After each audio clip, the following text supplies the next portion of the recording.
시청자 여러분 안녕하십니까. 지금부터 전옥현의 안보정론을 시작하겠습니다. 벌써 이제 9월 19일 저녁 시간이 다 돼갑니다. 이제 6시가 다 돼가는데요. 이번 시간에 집중적으로 말씀을 드리고 싶은 것은 바로 이 화천대유, 천화동인, 대장동 사태입니다. 즉 이재명 게이트라고 불리울 정도로 많은 의혹이 쌓여져 있고요.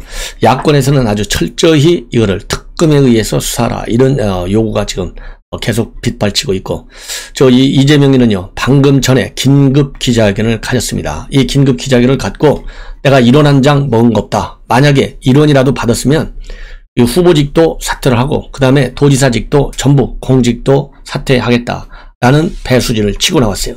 그래서 이러한 여야의 그야말로 이 공격과 방어, 이 논리를 여러분들께 말씀을 드리겠고요.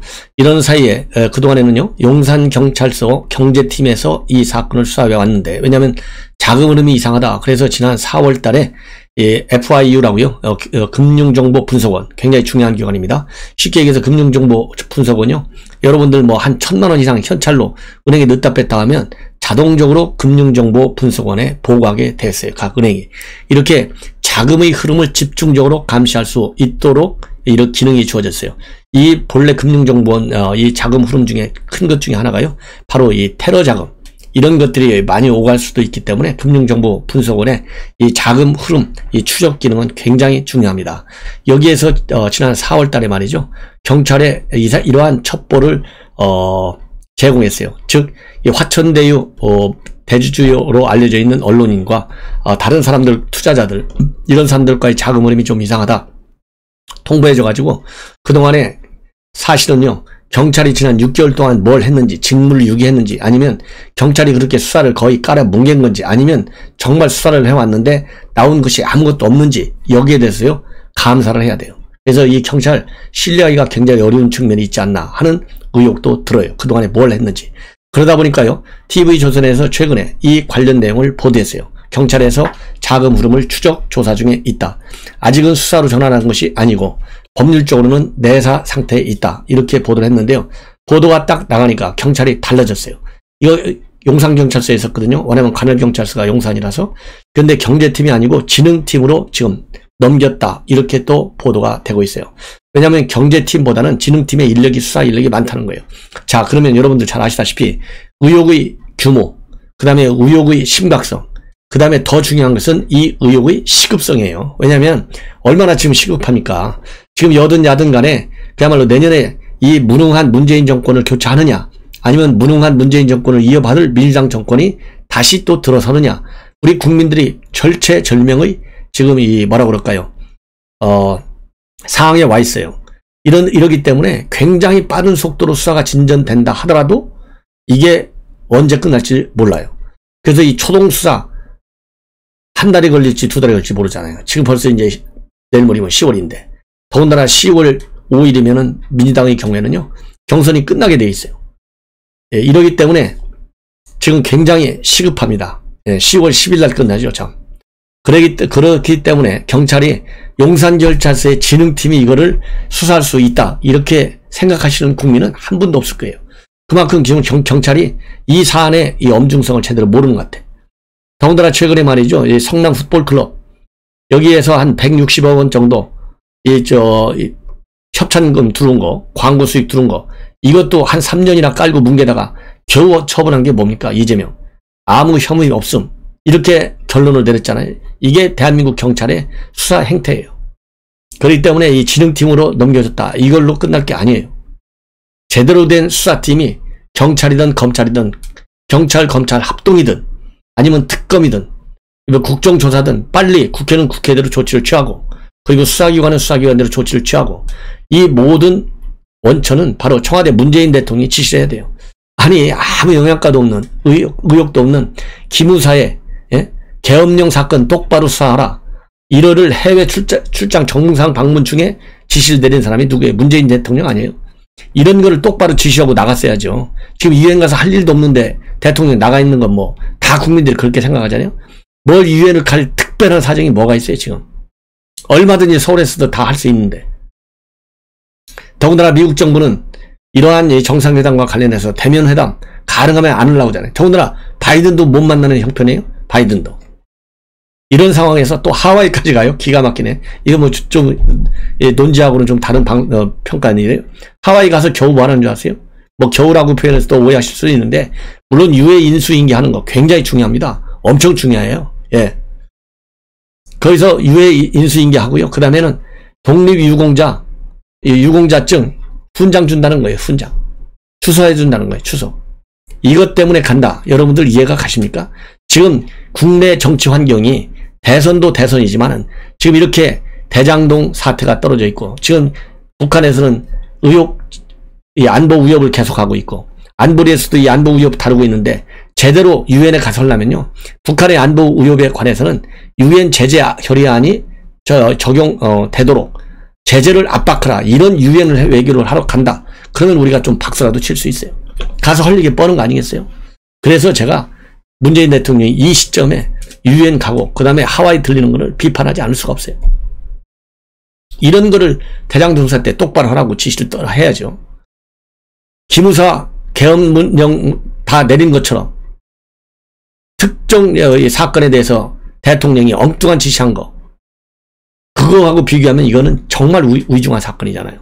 자, 그러다 보니까 이 정도로 지금 굉장히 이제 25, 26일 날 호남 지역에서의 경선을 앞두고 지금 이재명 후보가 굉장히 쫓기는 상황이에요. 그래서 오늘 긴급 기자회견을 했어요. 왜 그러냐면 오늘 광주 MBC 진행으로 이제 전라남북도 이 토론회가 있었어요. 이 토론회. 거기에서 박용진 의원이 질문했어요. 하천대유는 대박이 나고 국민은 독박을 쓴 구조에 대해서 당시 정책 책임자였던 성남시장으로서 사과할 의향이 없느냐. 딱 질문하니까 내가 단돈 1원이라도 받았으면 다 공직에서 물러나겠다. 이런 입장을 밝혔습니다. 그러면서요, 전혀 사실이 아니고 오히려 당시 제도에 없는 방식을 동원해서 성남 시민이 대박나게 한 거다. 이 얘기는 본래 공영개발을 하려다가요, 민영개발로 넘어갔어요. 민영개발로 넘어가니까 이 성남시장으로 취임한 이재명 당시 시장이 이거를 다시 공영방식으로 또 넘긴 거예요. 그래서 오히려 성남시가 5천억 정도의 이익금을 받아오게 됐다. 이거를 자기가 자랑하는 거예요. 그러면 오늘 긴급 기자회견을 통해서 여러분들께 뭐라고 얘기했는지 한번 말씀을 드릴게요. 왜냐하면 이거 제가 그랬잖아요. 제가 이번에 3번째로 요 내용만 방송을 하는 거예요. 그만큼 굉장히 중대한 사건입니다. 예. 그러면서 기본적으로 이재명 지사의 시각은 이것은 국민의힘과 토건 세력 간에 결탁된 한나라당의 게이트다. 국민의힘의 게이트다. 이렇게 주장을 해요. 그러면서 극히 그러면서 오히려 성남시가 공공환수를 통해서 5,500억 이상을 환수하게 된 거, 이거를 지금 자랑하고 있어요. 자기가 이런 아이디어를 잘 냈다는 얘기죠. 예. 그래서 뭐라고 되어 있느냐, 과거 토건 세력이 이명박 전 대통령 시절 이 땅을 사서 LH가 공공개발을 하는데 신영수 전 의원을 통해 로비를 해가지고 공공개발을 포기하고 민영개발을 하도록 확정했다. 근데 본인이 성남시장에 당선된 후 민간개발을 하면 너무 많은 이익이 귀속되기 때문에 다시 공공개발로 방향을 바꿨다. 그래서 엄청난 토지 수용 보상비를 조달할 방법이 없어서 민간에 공부해가지고 가장 성남시에 이익을 많이 줄 업체를 선정해서 기회를 드렸고, 그것도 4,500억을 받기로 했는데 나중에 1,000억 원이나 더 받아서 5,500억이라는 어마어마한 돈을 성남시가 챙겨드렸으니 내가 얼마나 훌륭한 시장이냐, 이렇게 강변하고 나선 거예요. 근데 여러분들 뭐 제가 이미 상세히 말씀을 드렸지만은, 자, 제안서를 받고 오늘 받았는데 내일 이 성남의 뜰 컨소시엄에 이 사업권을 넘겨줘요. 아니 1조 5천억짜리 사업을 하는데요, 하루 만에 심사를 다 끝내요. 지금 전문가들이 보기에는요, 이 정도 심사를 하면 최소한도 2-3달 정도는 심사해야 된다는 거예요. 근데 하루 만에 심사를 끝내. 이 과정에서도 뭐라고 그러냐, 의혹이 제기되는 거예요. 그러니까 수익이 수천 배 되는 것도 문제고 수천억 원의 이익을 받는 것도 문제지만, 과정, 즉 성남의 뜰이라고 하는, 즉 화천대유를 갖고 있는 이 성남의 뜰이라고 하는 컨소시엄에 이 결정권을, 이 사업권을 주는 이 결정 과정도 굉장히 의혹을 받고 있어요. 왜냐하면은 당시에는 말이죠, 이 성남도시개발공사 사장이 공석이라서 유동규, 이번에 경기관광사 사장이 앉힌 사람이에요. 이재명의 최측근 중에 한 사람으로 지금 알려져 있어요. 이 사람이 기획본부장을 했는데 사장이 공석이니까 기획본부장 유동규가 마음대로 이 최종적인 결정을 가지고 있는데요. 실무자들이 이거 민간인들한테 이렇게 너무나 많은 배당이 되도록 하면 큰일 난다. 문제가 되게 된다. 그러니까 통제 장치를 만들어야 된다. 이런 건의를 했는데 다 묵살시켜버리고 아예 이 담당 업무를 다른 파트로 넘겨줬다는 거예요. 그리고 유동규한테 보고만 가면 고성이 들리고 난리가 났다는 거예요. 그래서 이러한 이 사업 구조, 이익 구조, 배당 구조를 만들어 놓은 것이 바로 유동규다. 유동규는 누구냐? 이재명의 측근이다. 이번에 경기관광공사 사장 딱 앉혔잖아요. 이 정도 되면 됐죠. 그래서 이 민주당 안에서도요, 지금 이낙연 대표가 대대적으로 공격을 하고 있어요. 1100배가 넘는 이익을 개발업체가 봤다는 것이 납득이 안 된다. 소수의 민간업자들이 1100배의 이익을 얻은 것은 설계가 잘못된 것이냐, 아니면 이재명 후보가 원래 설계 속에 거기에 포함된 것이냐, 이렇게 비판하고 있습니다. 예. 자, 그리고요, 이렇게 되니까 이제 이재명이 혼자만 이 반박문을 내놓고 하는 것이 아니라 또 선대위, 이재명 선대위 측에서도 또 비판하고 있어요. 반박하고 있어요. 기본적으로는 국민의힘 부패 게이트다, 이렇게 내고 있습니다. 그러면서 장기표, 김기현, 윤창현 법적 책임을 묻겠다. 그리고 국민의힘 게이트를 즉각 수사하라. 그리고 조정식 의원, 캠프 총괄본부장인데요. 김기현 원내대표에 대해서는 조만간 법적 조치를 취하겠다, 이렇게 밝히고 있습니다. 예. 이렇게 해서 이 사건은요, 일파만파로 지금 커지고 있어요. 예. 커지고 있어. 자, 이렇게 되니까 이제 국민의힘에서 대대적으로 또 반박에 나섰어요. 우선 홍준표 후보 한마디 하고 있습니다. 뭐라고 되어 있냐면, 떳떳하면 특검을 받아라. 떳떳하면 특검을 받아라. 이렇게 강하게 지금 치고 나오고 있어요. 그래서 대장동 개발 비리 사건을 국민의힘 게이트라고 우기며 상대당에 뒤집어 씌우는 이 지사, 이거는 뻔뻔함이 오늘의 이재명을 이끄는 원동력이다 라는 것을 우리가 알 수 있다. 무상연애 스캔들에 대응하는 방법과 똑같다. 현대민주주의 국가에서는 꼭 감옥 가기 좋은 대응 방법이고, 자신이 있다면 스스로 국회에 특검을 요구하라. 그리고 최재형 원장도요, 로펌 법인도 아닌데 최고의 법률가 다수를 공무로 영입하는 데 집중했다면 반드시 법률적 보완이 요구되는 사정과 이유가 있었을 것이다. 대장동 개발 사업의 특혜 의혹을 받는 화천 대유의 구성원에 주목해야 한다. 그리고 정상적 특수목적 사업체라면 개발, 시행, 분양의 최고 전문가가 중요했을 것이다. 이 지사는 단군 이래 최대 규모 공익환수 사업이라고 강변하지만 이 사건은 국민들이 상상 못할 단군 이래 최대 특혜 사업이다. 그리고 원희룡 지사는요, 동문서답하면서 뭉개지 말고 떳떳하면 국정조사든 특검이든 즉시 하자. 퍽하면 고소고발을 남발했던 이 후보가 대장동 의혹에 대해서는 말싸움만 하니 어색하다. 그리고 야당 게이트라 주장하려면 국민님처럼 시원하게 국정조사나 특검을 직접 요구하라. 이 요구에 불응하는 쪽은 뭔가 캥기는 것이 있다고 국민들은 판단할 것이다. 그리고 하태경 의원도요, 대장동 게이트의 본질은 이재명 후보의 대국민 사기극이다. 야당 게이트라며 반격에 나선 데 대해서는 이쯤 되면 소시오패스급 사기꾼이다, 이렇게까지 비판하고 있어요.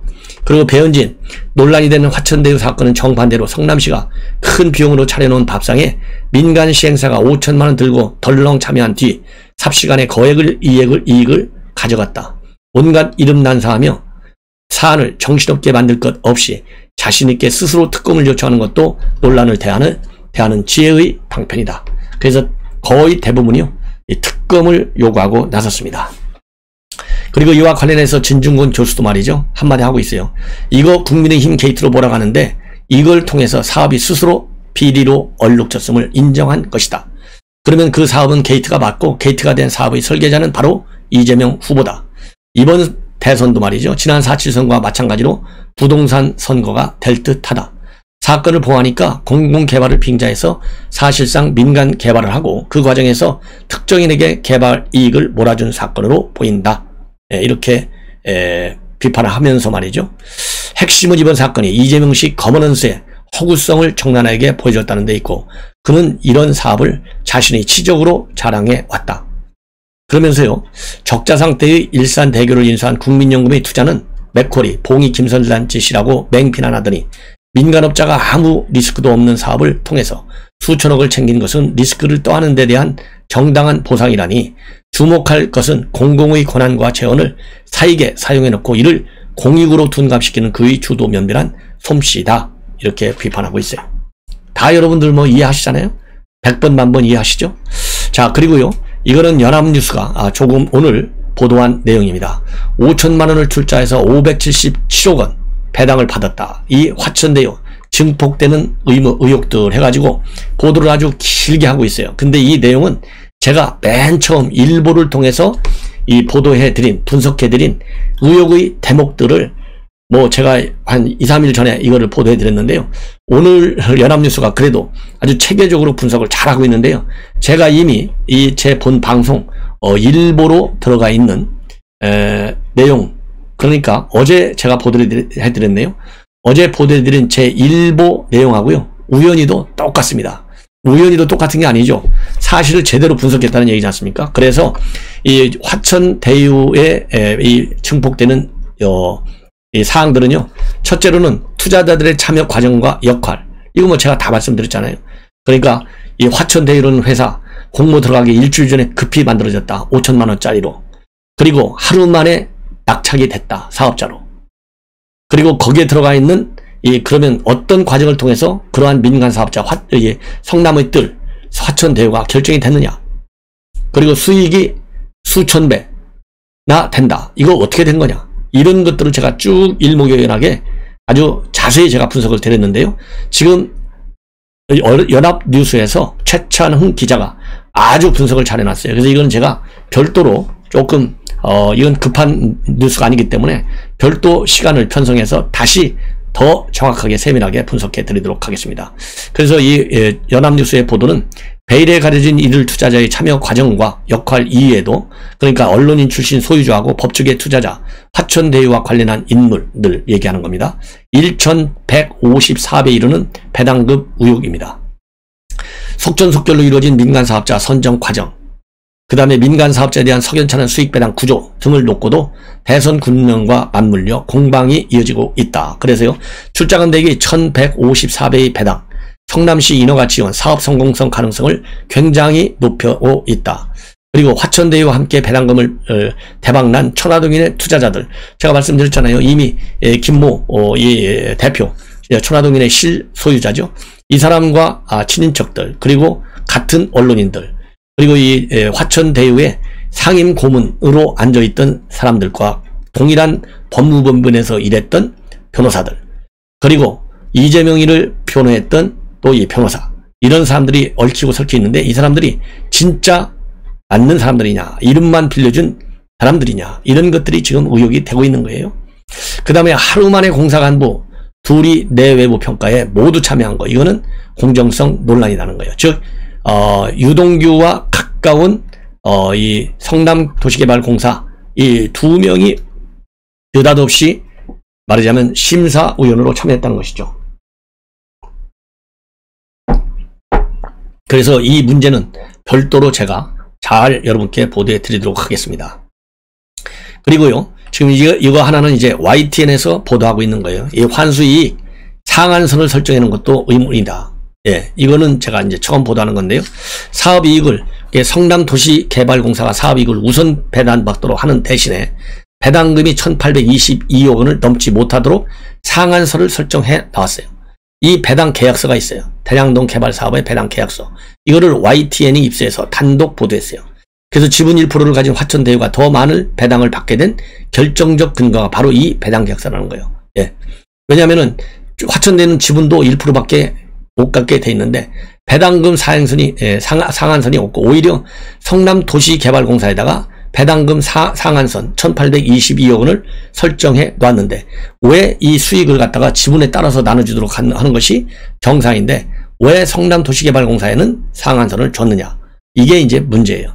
여기에 관해서 성남시 관계자는 뭐라고 했느냐, 부동산 가격이 떨어질 경우에는 우선적으로 배당할 수 있도록 하기 위한 설정이었다, 이렇게 해명하고 있고요. 이재명 지사도 비슷하게 얘기하고 있어요.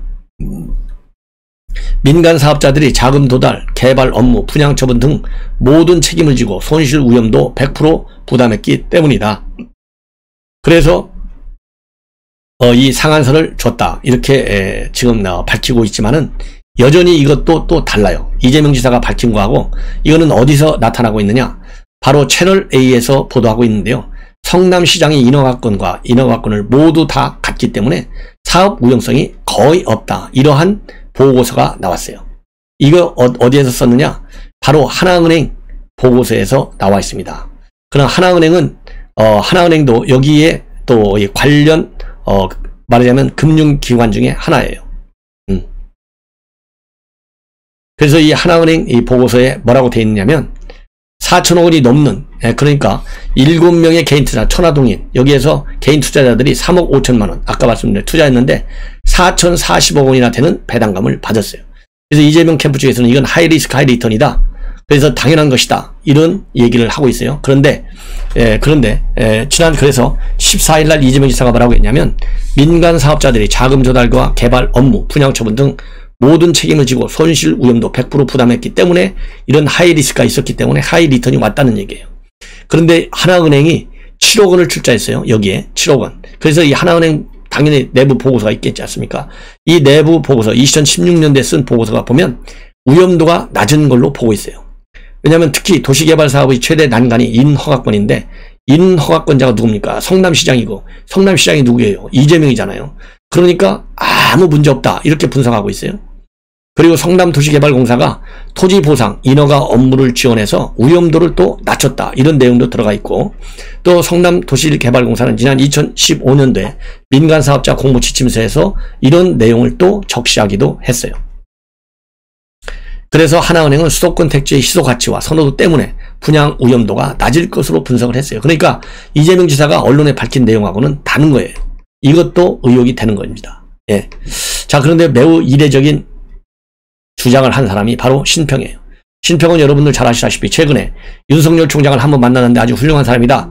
내가 윤석열 총장 지지하겠다. 이렇게 선언을 했어요. 근데 느닷없이 신평 변호사가 어제 페북을 통해서 말이죠. 자기 부인이 자꾸 성남동 대장동 개발 사건과 관련해서 어떻게 된 거냐 묻는다는 거예요. 이재명은 직접 관련이 있느냐 없느냐 당신 의견 좀 얘기해봐. 이런 얘기를 하면서 자기 의견을 내놓는데 자기가 뭐라고 하냐. 이재명 지사는 절대 그런 사람이 아니다. 예.